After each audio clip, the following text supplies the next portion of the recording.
Thank you. I think we'll go ahead and get started because I know we definitely want to have enough time for discussion towards the end of this. So just a really quick kind of format of how our discussion today is going to go. We're through OCCDLA College Sharing. I'm Kevin Steves. I'm with Lane Community College, and Sarah Miller is here from Tillamook, and then Greg Kaminsky from PCC, and we can give introductions here in a second. But we'll give you kind of a very quick overview of AI in education, trying to paint that picture of AI and kind of its implications right now for education. It'll be very fast, a lot of information, and I kind of throw the caveat out here that this presentation is not the best example or model that I like to promote for instructional design. It's a lot of information, and I think part of the overwhelmingness of it, of the text information that I'll show you, is part of the design for it, to try to give that perception or that picture of kind of where AI is right now in education and how this thing is evolving and growing. So we are, AI, generative AI is kind of the new thing, the new term, but AI is not new.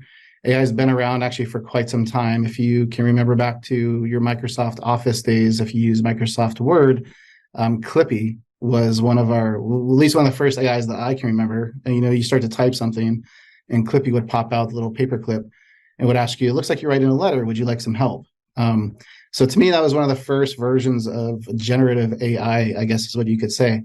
AI itself is not necessarily new, but what is new is this generative AI piece of it, in a way that it's able to produce new content in a very humanistic way that I will say up front, and I'll say it many times: AI detection cannot pick it up. It cannot detect if it's human or AI.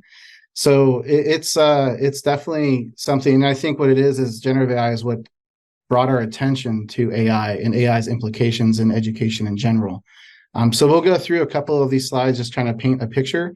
I ask that maybe we hold our questions until the end, just so we can kind of go through and introduce the information, and then we'll leave a good chunk of our time for this hour to discussion. We'll break up into breakout groups and have smaller discussions inside breakout groups, and then we'll come back together. And then from those breakout groups, we'll try to share what was discussed. So a way of trying to take a lot of participants and giving everyone a voice and able to participate in this. So we'll go ahead and start going through it. Again, I've said my name is Kevin Steves. I'm an instructional designer at Lane Community College. And my colleague, Rory, who is here, and Rory, if you want to speak up and introduce yourself, that would be great.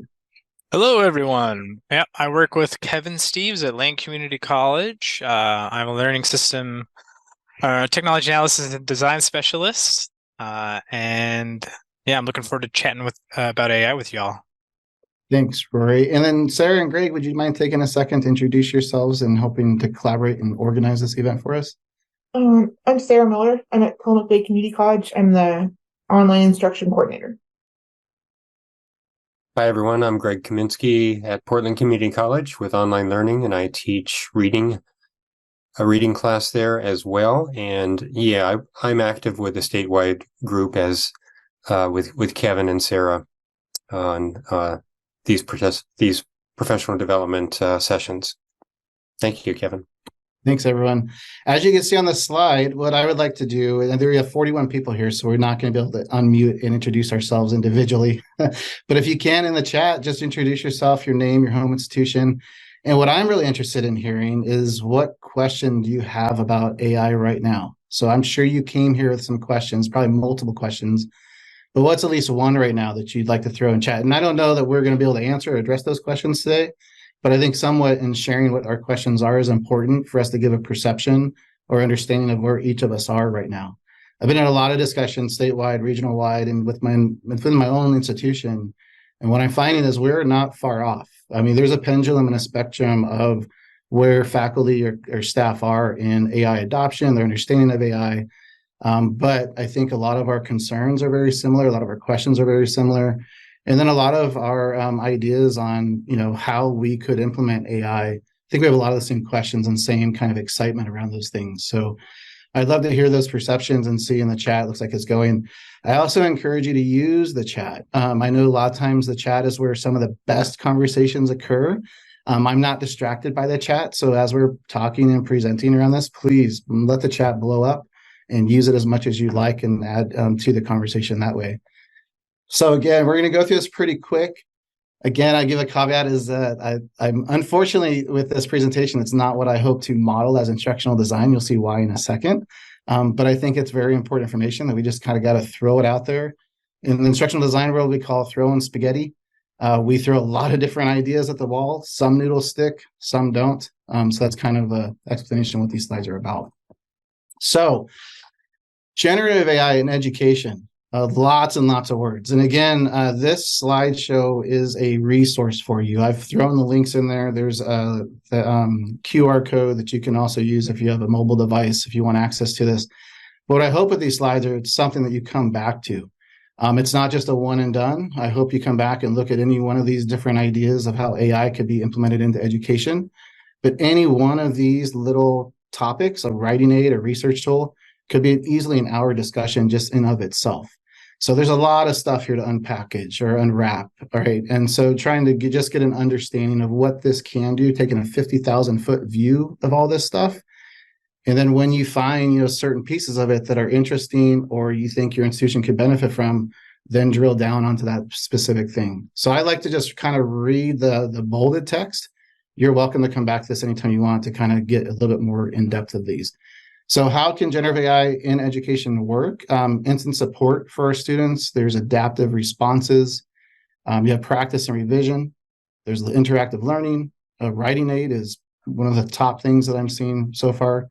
A research tool, language practice, translation and interpretation, extended learning, discussion facilitator. It's 24/7 availability, inclusive education, instant feedback, and assessment preparation. You can do all of these things inside education with generative AI. The next piece is how can AI and generative AI support the student experience? So a lot of these are AI systems that are looking at data and kind of trying to make predictive and analytics on what data that you're feeding it within your institution. So it can provide personalized assistance. It can be automated processes, smart scheduling, reminders and alerts, streamlined enrollment processes. That could be amazing.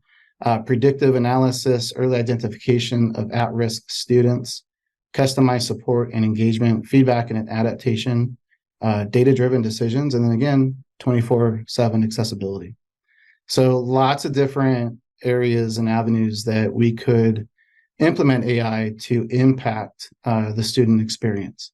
There's a lot of questions and concerns, right, that we've talked about with data privacy and data security and FERPA and things like that. So I think those are a lot of questions each institution needs to kind of wrestle with and understand, and then advise their policies and their bylaws at their institutions on if you were to implement AI into your systems, what concerns or things you need to consider before doing that. And do you understand AI enough in order to write those policies that give that direction? I think that's where a lot of our institutions are right now. So the next piece is then not just the student experience, but how can it impact the teaching experience? So I used to be a Moodle administrator, and one of the reasons why I adopted Moodle as an educator, number one reason was, was to make my life a little bit easier, right? So I can have my students go back to that resource and be advocates of their own learning and to find information that they missed while they were not present in my class. So when I look at how can AI support the teaching experience, I want to look at it and how can it help you get some hours back to your life, to your day? And then what do you do with those hours? That's a different discussion. But so personalized content creation is something easily that AI can do. Data-driven curriculum adjustments, automated grading, assessment analysis, advanced research tools, access to up-to-date information, personalized feedback, interactive learning tools, automating administrative work, efficiency in communications, personalized learning recommendations, skill enhancement, and early intervention strategies. So again, any one of these things, we could easily spend at least 1 hour just discussing in of itself. So I encourage you to look through this list and see like, oh, how can it help me automate my grading? And then research into that and start to understand and figure that out and learn. And then what I always ask people to do is when you learn something new about AI, you're now responsible to share that with at least 5 other people. because this is going to take a village to understand this. What I should have said up front is I'm not an expert in any of this. I'm not an expert in AI. I'm building expertise and I'm learning.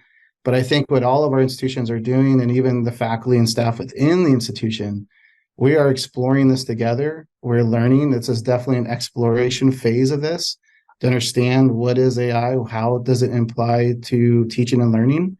And then once I think we have that understanding, then we can form action around that. How do we give direction and guidance to our faculty on implementing AI, or to our students? Do our students understand our AI use policies in our courses? What's appropriate to do, what's not appropriate to do? And do our faculty understand enough to write those course policies to give that direction? So again, we're just trying to learn right now, trying to absorb as much as we can, and then helping each other learn as well. So AI, generative AI, you may have seen this chart before, but just I think this really puts it into really good perspective. Our students are using these tools.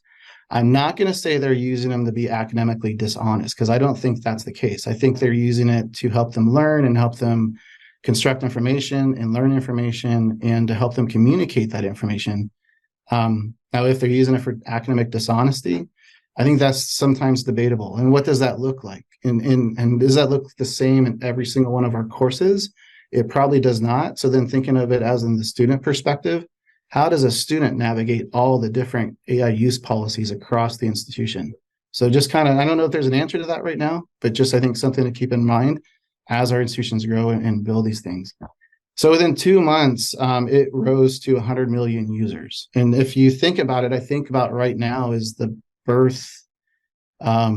that birthday of ChatGPT. It was about a year ago now is when all this stuff started to come out. I remember reading about it over the winter break and going, oh my gosh, and then coming back and going, how do I talk to my faculty about this, right? Because this is going to change everything possibly. So this puts it into really good perspective as far as what other social media platforms we have. This slide, I'm not going to play, these are all different videos, and I encourage you again to come back here and take a look. This gives, I think, a good perception of what AI can do based on the tool. So there's tools like Grammarly Go, which is very much like ChatGPT, where you're in a document and Grammarly Go can pop up and say, can I help you write this? Kind of like that old Microsoft Clippy. Knowledge AI is a really cool tool where it's getting better. If you're familiar with H5P, it's an interactive platform where you can build in kind of engagement activities and that, where it's, different H5P interactions that you can have with it. But all you have to do is plug in specific sites that you want to, or specific content that you would like to build an interactive activity around, and Knowledge AI will kind of build that for you. All you got to do is produce the websites that you want to build from, and then you can edit it from there.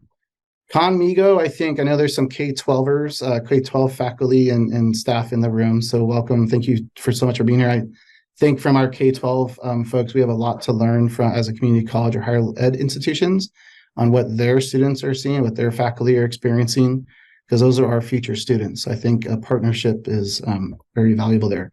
But Conmigo is something I think all educators should be aware of, but I think that's especially for K-12. I think that's a tool that everyone should take a look at. Introducing Dolly 3. I'll go ahead and play this one. I think, when I first saw this, my kids are now 20 years old and 19 years old-ish. So I thought, wow, this would have been really cool to have when they were a little bit smaller. I think story time at night could have been really kind of cool.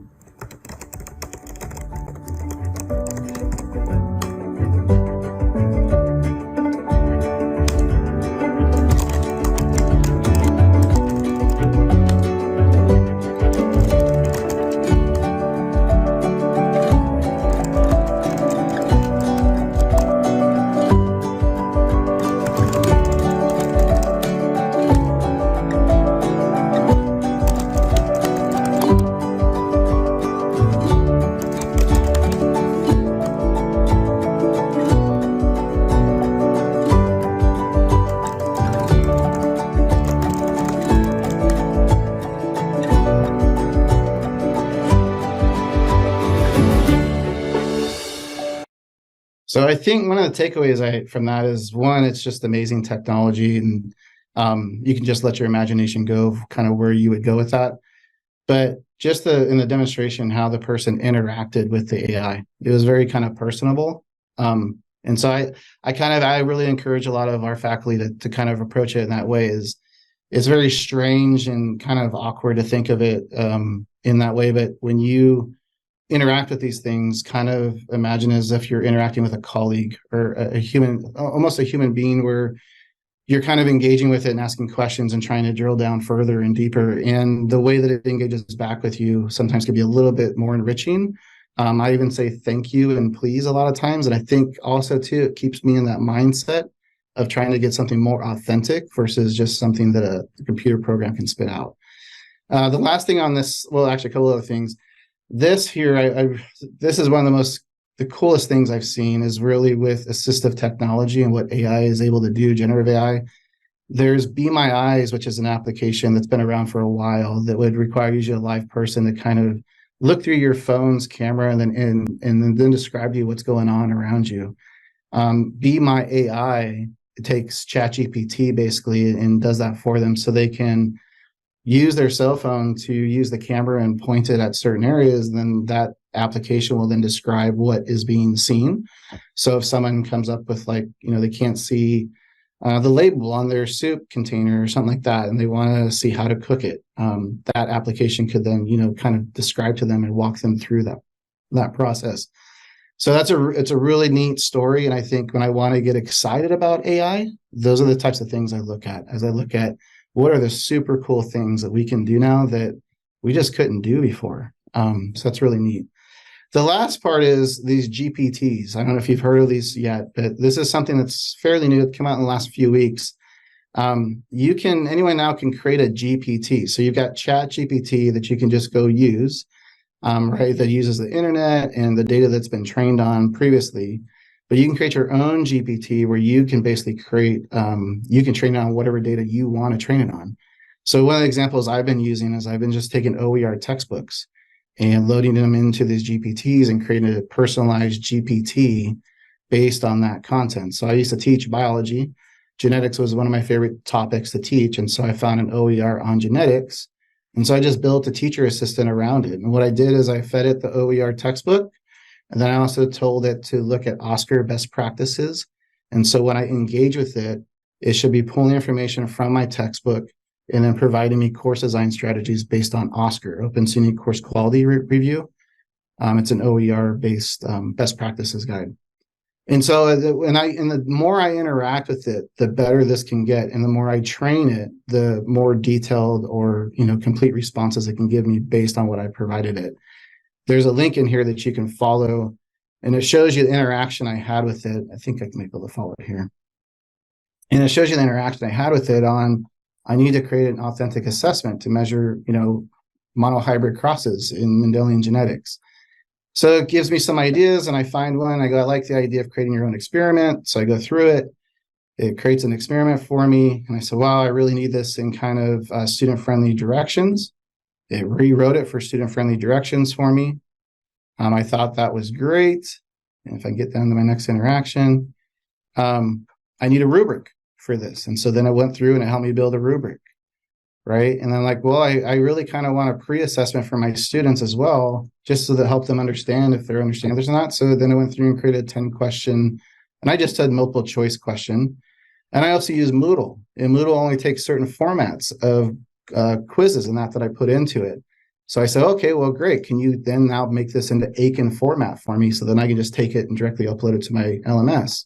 So then I put it into Aiken format.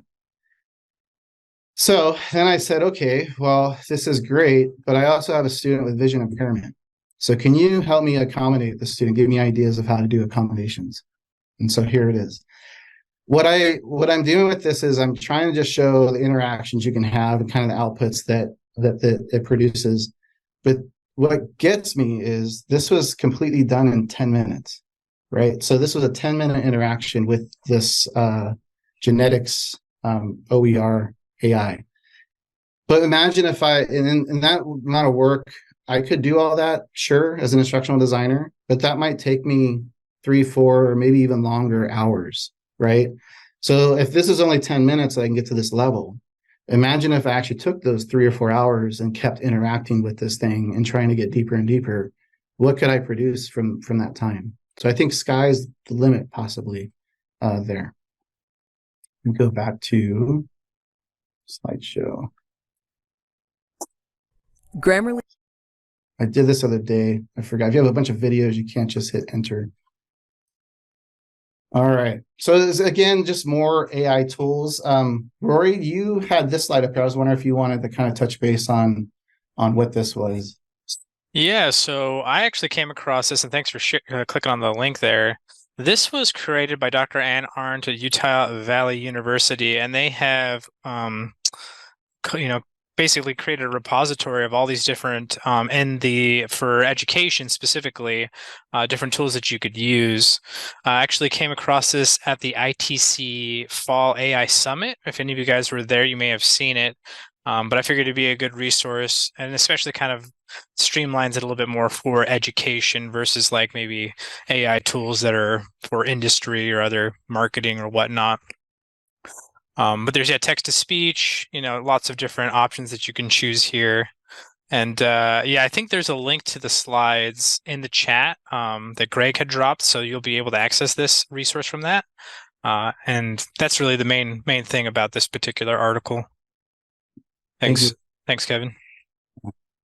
So again, that link's there. I encourage you to go through, click around and poke around. All of these images too are also linked. So if you want to go try out these different AI tools, just click the image and it will take you straight there. There's GPT, Bard, and Claude. AI Zoom Companion is pretty cool. I don't know if anyone's played with that one yet, but it's a way of, it builds off the transcripts inside Zoom, and then you can ask it questions. So one of the examples would be, you could plug in AI Companion right now and say, can you rephrase what Kevin was just saying? Because I'm having a hard time understanding it. And then it will re-summarize what I've said based on the transcripts inside Zoom. You can imagine how that could be played out inside the classroom itself if a student had it. Could you give me an example of what Dr. Kaminsky had just explained to me? Canvas Insights, I just want to kind of point out that LMSs, I think, are the next frontier of AIs. I think the LMS is amazing at collecting data, and AIs are amazing at using that data. So I imagine very soon we'll start to see a really big push around AI integration inside all the LMSs, not just Canvas. I think Blackboard has one right now, and I think Moodle is about to release one. Pi is a personal AI. I haven't played with that one yet. That one's a little bit, I don't know if I want to go there yet. I've heard it being kind of explained as an emotional AI, and I've been told that when you start to interact with it, you'll probably say something to it that you wouldn't say to a human being within 10 to 15 minutes of interacting with it. So again, I haven't gone there yet, but if anyone has, I'd love to hear about your experience with it. Oops, I accidentally clicked the link. Didn't mean to do that.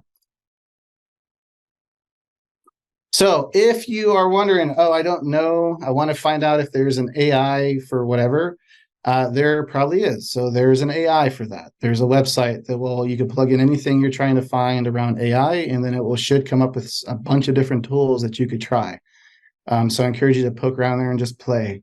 The best way to learn AI is just to use it. And it looks like Rick put in over 200 AI tools from PCC has found. So there's no shortage of AI tools whatsoever.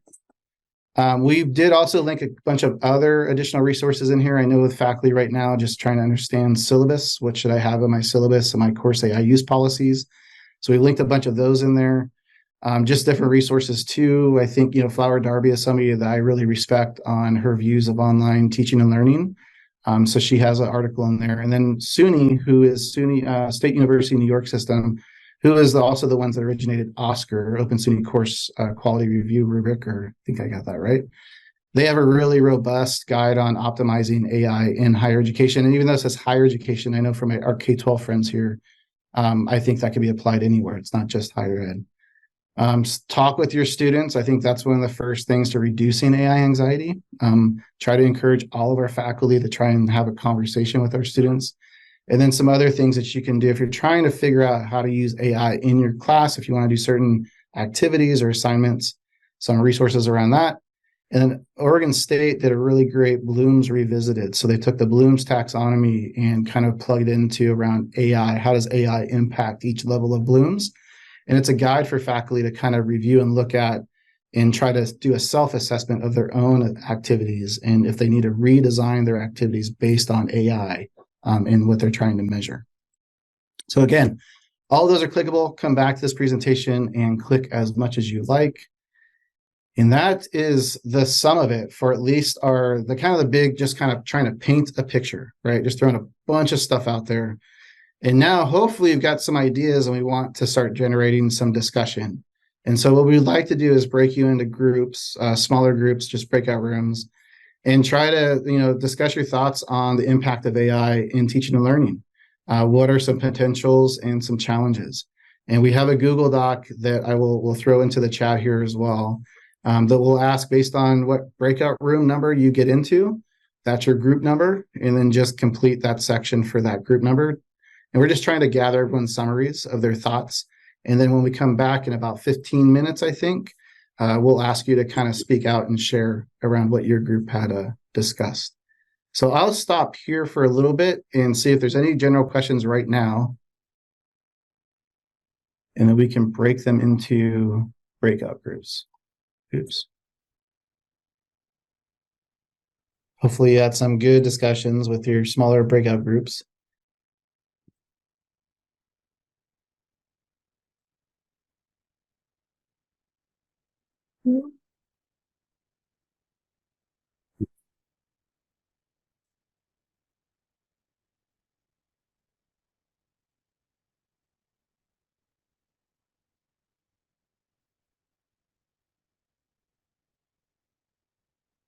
All right. I think, do we have everyone back now?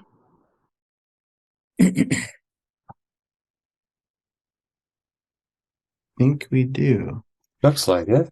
All right. Well, thank you, everyone. We're hoping that within those smaller groups, you had a little bit more of an opportunity to kind of express your thoughts and ideas and collectively kind of had a discussion. And we were watching the Google Doc just kind of get filled in, realizing that in each one of those breakout groups, you probably had some pretty good discussions. So I'd like to open the floor if there's anyone from those breakout groups that would like to kind of speak about what their group had discussed.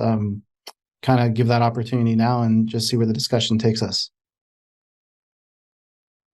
And don't all speak at once. And feel free to raise your hand. Yeah, thank you so much. Jessica, nice to see you. Yeah, hi, Kevin. Hi. So our group expressed kind of a lot of uncertainty, which is probably common about we don't know how to watch for students using this technology. We don't know how they should be using or should not be using, what guidelines, what norms, and that kind of thing. But we did all agree that there are some uses that we see personally that we've either tried in our own life or our own work, or that we can imagine would be great, like an assistant for an AI assistant for helping answer student questions or reply to emails. That kind of thing sounds like a dream. It sounds great. How do we get it? So that's kind of the two major takeaways I had from our group. Yeah, thanks. And, I'm glad you brought that up because I forgot to mention in those GPTs when I showed that one about the OER genetics, the barrier right now is those are locked behind a paywall. So you have to have GPT-4 to access those. I'm hoping in the near future that will change. What I've been doing is I understand there's a pay barrier to it, but I think it's important for us to know the technology, though we may not use that specific tool right now because of that barrier. But I think that technology will be much more widely available for us in the very near future. So it's good for us to have a perception of what it can do, even though right now we may not be electing to use it. So very good point. Thanks, Jessica, for sharing. Rory, you got your hand up, so go for it. All right. Yeah, let me see what I got on the notes. So one of the things, and I touched about this on this last week when we were chatting at the TN Topics, was how industries like Airbnb or like Uber, Lyft have really changed and kind of disrupted certain industries, housing market and transportation and tourism, with unintended consequences. So there's certainly things that are beneficial of it, but also have created all kinds of interesting issues that wouldn't have existed without them. So looking at AI in the sense of disrupting, working online or working on computers in general, we said that as some support staff working in educational institutions, trying to help faculty adjust to AI being used in education and help share our knowledge with them. We had an instructor who shared that they had read a student's paper, and it was very articulate, lots of really great points, and kind of came to the very end of the paper and it said, as a bot, I can only ... And just to have it like that realization of like, oh man, this was that obviously that student did not write that. And so that instructor has now implemented an AI assignment in their class that they will do, which I think is just such a great idea of just actually intentionally putting in an assignment that requires the use of using the AI, seeing like how, you know, the flaws and the benefits of it. So that was one example. We had another instructor who shared how we would be doing students a disservice by not at least giving them some info and literacy on the usage of AI in industry education, because it will most likely be something that they may be doing in their job or as a job at some point. Another thing we mentioned was that AI is changing at such a rapid pace that it's very difficult to create institutional policies that will keep up and be dynamic enough to be updated. And that's, I think, part of the hesitancy why institutions, and whether education or outside of it, are struggling on trying to find verbiage and policy, and they don't want to restrict people, understandably. And then also another thought of just how there are large conglomerations, tech conglomerations, that are kind of competing with the usage of AI and trying to create sort of corner the market. And so working as educators, we're definitely sort of caught in a bit of the undertow of these companies and wanting to implement them and all the different tools that they're using, and just trying to kind of, like stay afloat in that undertow of all the deluge of technology that we see and change on a regular basis. So that's kind of a summarization of what we shared. Good conversation. Thank you, Roy. One of the takeaways I take from that is a mention of that what we know of AI today is really kind of in its infant form. And so what will be in 6 months, a year, a couple of years from now, it's really, if you had a crystal ball, I'd love to understand what it will be. But understanding that right now, any policies that we put into place need to be flexible and adaptable, because as this changes, so do those policies probably need to change. So I know, at least with Lane, we're taking a position of exploring and trying to understand what AI is, what the implications are. And then hopefully by this time next year, we can actually start to draft policy in that, because we have much better comprehension of what's going on. So thanks. Great points. Great discussions. Don, your hand is up. Go for it. Thank you.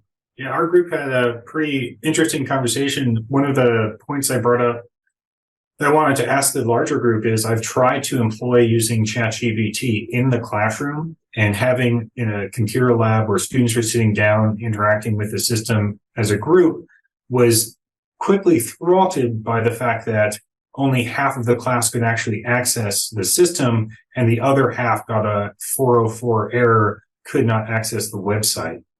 And so I'm curious to know what kind of solutions there are for being able to have those kind of group interactions with those systems.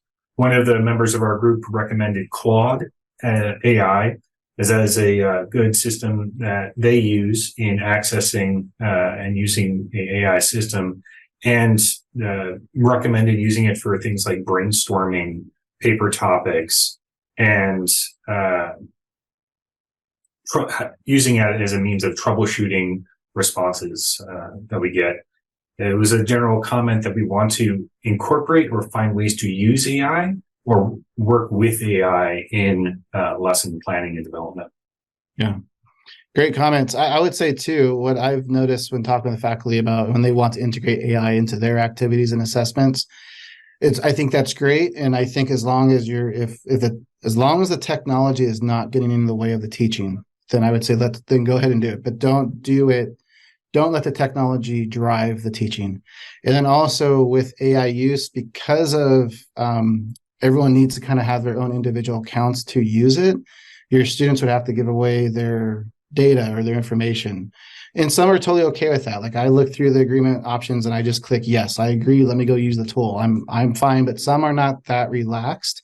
And so always trying to give students an opportunity for an opt-out. So if they don't want to use AI, what are some options they have to complete the assessment without actually using those tools? So just something to kind of keep in mind too. And I I don't have an answer for you on the 404 hours, but I think what you're finding is having multiple AIs up. So if one isn't working, ChatGPT, then jump over to Claude or to Pi or to Bard. Or has anyone used Grok yet? That's the X one by Elon Musk. I've heard of that one. I haven't played with it yet. But yeah, so great. Thanks, Don, for those topics. Any other folks want to share with their Sage? Thank you. Yeah, thanks, Kevin. Yeah, we had a good conversation in our group. Time went by pretty fast, but we really kind of focused on the prompts, the speaking points there. So the first one we looked at was potential, and how can AI enhance learning? For example, how can faculty develop skills to empower them to work with students and with AI? And so I already kind of heard some ideas there from some of the other groups about that. We talked about academic integrity in terms of personalized learning. How can AI serve for personalized learning experiences? Collaboration and facilitation of knowledge creation. How do we use AI for critical thinking to help students become co-knowledge creators with AI? AI with students, then AI for students. So that kind of coalescing of knowledge. We also talked about some challenges. So we talked about effective use of AI and how do we use it effectively in ways that matches the level of education and understanding of our students. And we had a kind of summary in regards to ethics in the use of AI. How do we help students use AI ethically? And how can it be beneficial to their teaching and learning versus a hindrance or a concern in regards to their academic integrity and honesty? I know those are things that get echoed quite a bit in these conversations. Thanks, Sage. Good points. Academic integrity, I think, is the elephant in the room. That's a big one. From what I remember, the thought escaped me. That's okay. Shoot, I had something on the tip of my tongue and I just lost it, but that's okay. Great discussions and great topics. I think, this is something that we could just keep going on and on and on. And I'm sure you've probably been a part of many other discussions in your institution, outside your institution. And I'm sure there's no shortage of ideas and comments around how AI can be used or not used. Oh, I remember what it was. You brought up ethical use of AI. One of the things I know that we had a keynote come and talk to us at the start of our term for fall. And I remember just one of the biggest takeaways our entire faculty body had was the realization of how much natural resources AI uses.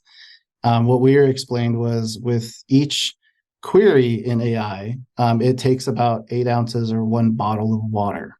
And so I think that to me, that 1 bottle of water for every time I try to use AI or search, that level of resource is kind of mind blowing to me. So I think, not that I think, I'm very much sensitive around that topic, but I think we also need to use the technology and investigate it. But yeah, I don't know if that'll get better. I hope so. I hope that we don't use all the world's water just to run our AI systems. I've also heard too, the amount of electricity that it uses is equivalent to that of a smaller country like Norway or Sweden. So it's a massive amount of natural resources that it uses. So thank you. We are getting a little bit close on time. We only have about 5 minutes left. But if there are any closing thoughts or anything that anyone wanted to kind of address and just kind of bring to the group from what their group discussed, I'm going to give it just a couple more minutes for that before we close.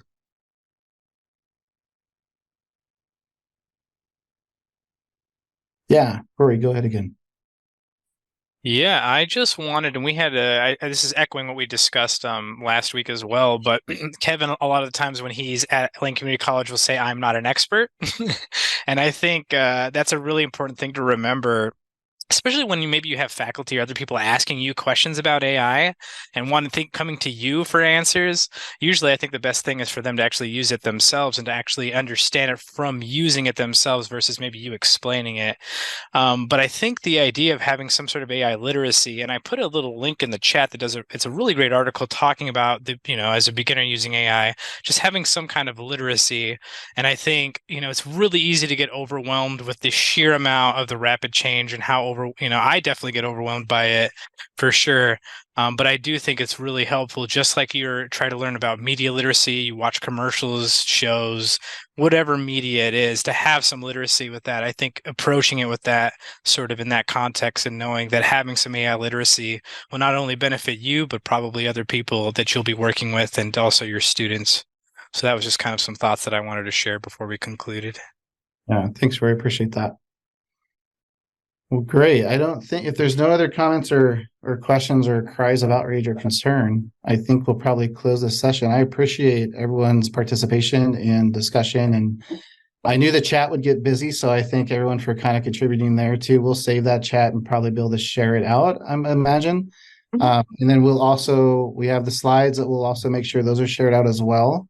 And in the slides, I do have a link to feedback. So if you do find that and you don't mind giving us some feedback, I would love to know like what worked, what didn't work for these types of kind of big discussions with a lot of people. And then also a question on we had continued conversations, what would you like to talk about? I think the AI discussions are usually not a one and done. It seems as though it kind of brings rise to some future topics or discussions that folks want to have. So I'm interested to hear that feedback.